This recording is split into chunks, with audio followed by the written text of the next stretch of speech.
Arcand, is Kyrie going to keep his composure? I can't believe I'm saying this, but yeah, I think he is. I think all the pressure's on the Celtics here. I don't think there's a ton of pressure on the Mavericks. They're significant underdogs. Kyrie knows that. He's not the first option on the team. He knows that too.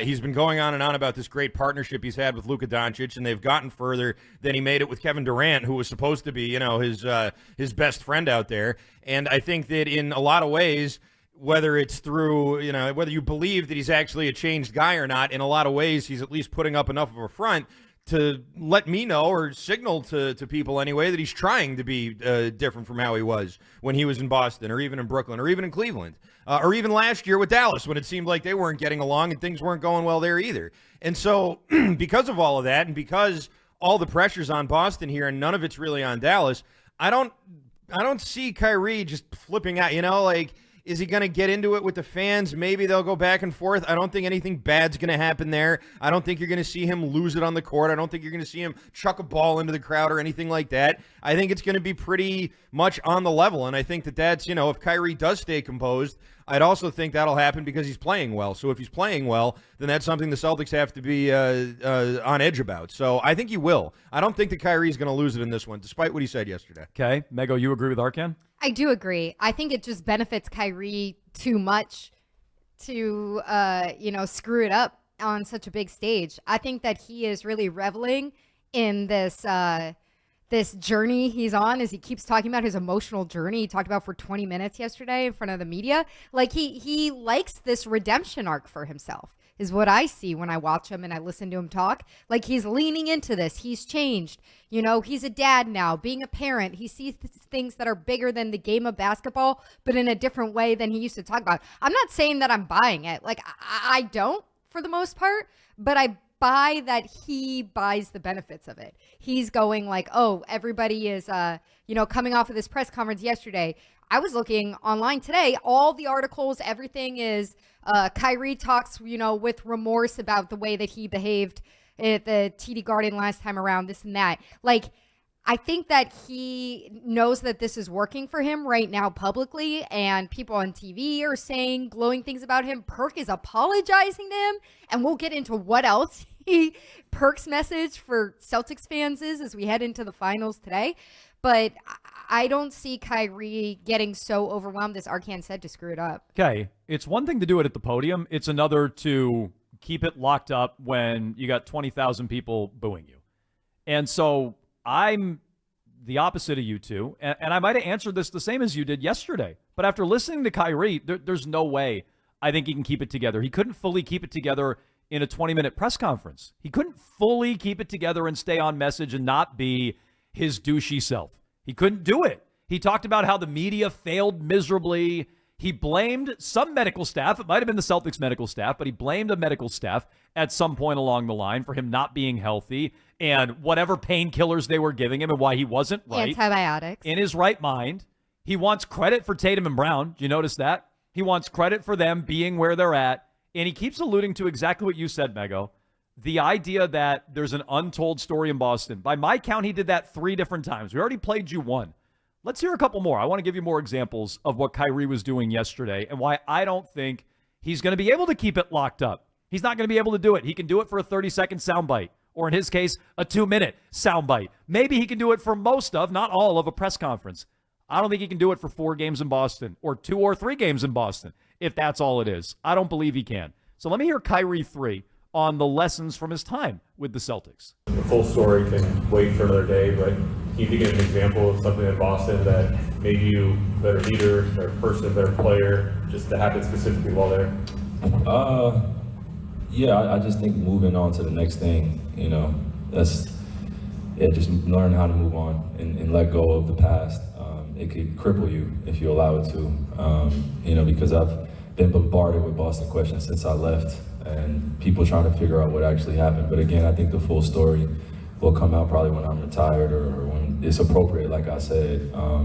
Because I didn't mind after a few years taking the brunt of the blame. One of the best players in the world, so I know what comes with that fair criticism. But it's just a little bit more grace could have been extended my way, especially what I was dealing with during that time as a human being. I know sometimes in sports it's literally about the end goal and result and what you accomplish, and that's one thing. But we're still human at the end of the day, and I wasn't my best self during that time. So when I look back on it, I just see it as a time where I learned how to let go of things and learned how to talk through my emotions. You know, I came into the league at 19 years old, not knowing how to be a young man as of yet, because this whole lifestyle was thrown at me. I was expected to do wondrous things, but I just wanted to continue to develop as a human being. And once I put that first, then, you know, you see me flourishing now, so it feels good.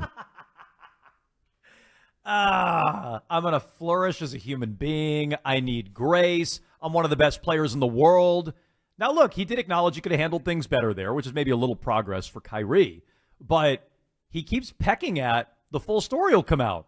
The full story. I wasn't afforded enough grace. What I was going through in my personal life. Maybe I'll give that story up someday at the end of my career or when it's appropriate. What if you had to guess, what is he talking about? Who is he talking about, Mego? I have no idea. I think maybe he was just, there was something going on in his personal life that I don't want to speculate on that made him feel like he didn't have the connection with Boston that he thought he would, and so he needed to go somewhere else. You don't think it's more than that?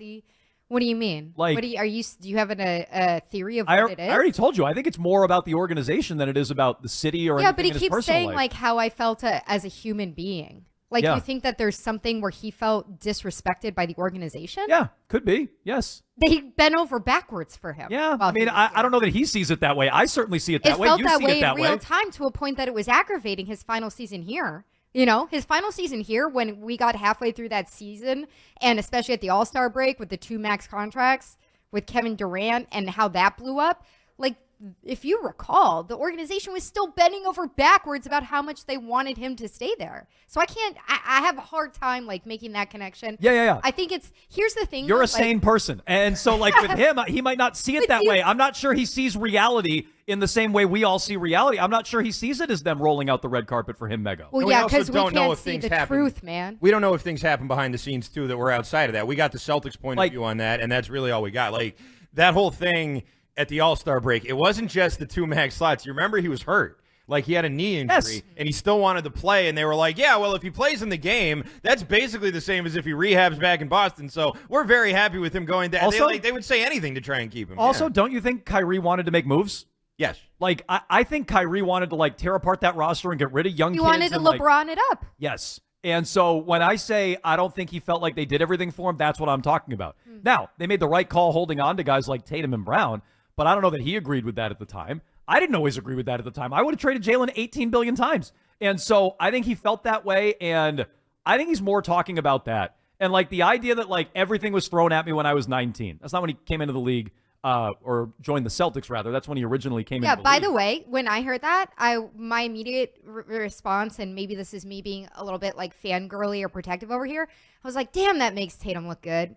Because Tatum's 26. That's exactly what I think. What, 26 now? It doesn't make Tatum look good. It makes Kyrie look worse. That's what I mean, though. Like, Kyrie's acting like I came into the league so young at 19. It's taken me this long to where I'm 32 that now I have the correct perspective. He's basically saying that about himself. And it's like, you can criticize Tatum for talking about, you know, he wants to be an MVP one day and his all-star, what an honor it is and all this stuff. But in comparison to who Kyrie was when he was 25, 26 in Boston, I mean, you couldn't ask a guy to be more professional or on the level than Tatum's been. I'm just not going to give you too much credit for not being Kyrie. Like, Kyrie is his own special a-hole. Right, but Kyrie's trying to give himself credit for growth from 19 to 32. Right, and it's ridiculous. And that's what I'm saying. Oh, so everybody comes into the league at 19 and acts like you, Kyrie? They don't. They definitely don't.